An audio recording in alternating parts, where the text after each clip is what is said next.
अध्ययन में आपका स्वागत है। आज हम आत्मनिर्भर भारत पर बात करेंगे।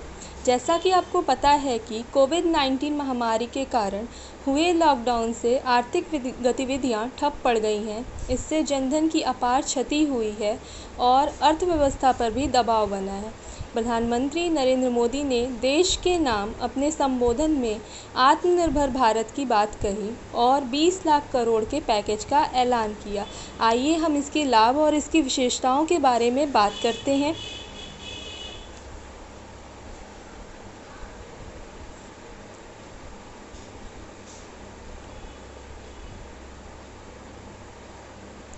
बीस लाख करोड़ रुपए का यह पैकेज 2020 में देश की विकास यात्रा को आत्मनिर्भर भारत अभियान को एक नई गति देगा। आत्मनिर्भर भारत के संकल्प को सिद्ध करने के लिए इस पैकेज में लैंड, लेबर, लिक्विडिटी और लॉज सभी पर बल दिया गया है।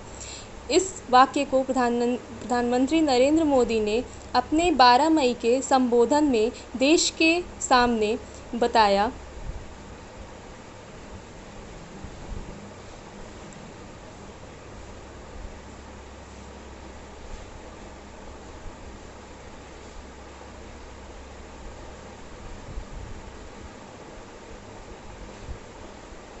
वित्त मंत्री श्रीमती निर्मला सीतारमण ने प्रधानमंत्री नरेंद्र मोदी के 12 मई को आर्थिक पैकेज की घोषणा के बाद से ही लगातार खर्च की जाने वाली राशि का विवरण दिया।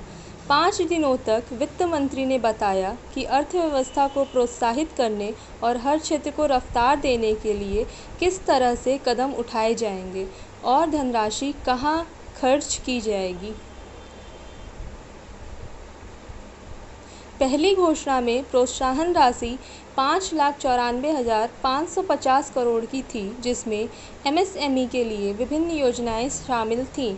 व्यवसाय और श्रमिकों के लिए ईपीएफ सहायता, ईपीएफ दरों में कमी, टीडीएस, टीसीएमएस दरों में कमी आदि थे। इसमें से सबसे अधिक एमएसएमई सहित व्यवसाय में आपातकालीन डब्ल्यूसी सुविधा के लिए दिया गया, जो कि 3 लाख करोड़ था।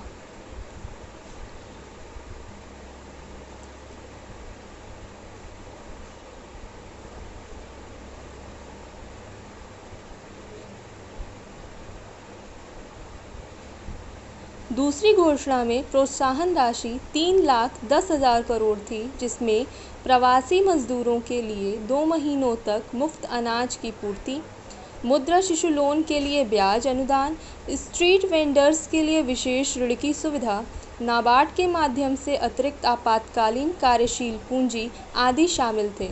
इसमें सबसे अधिक अतिरिक्त रेल द्वारा केसीसी के लिए दिया गया।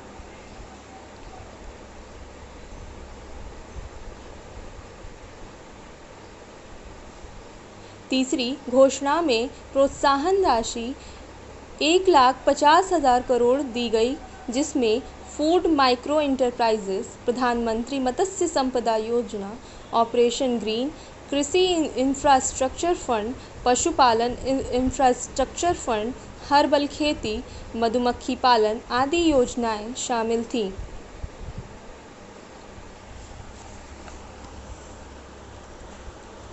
चौथी और पांचवी घोषणा में राशि 48,100 करोड़ थी।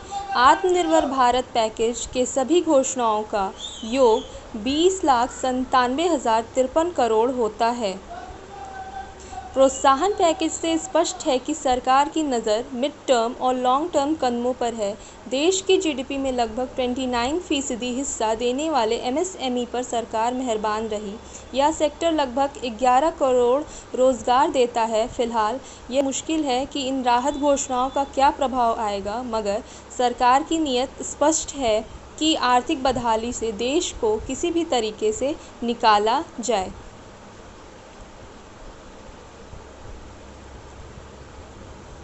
धन्यवाद।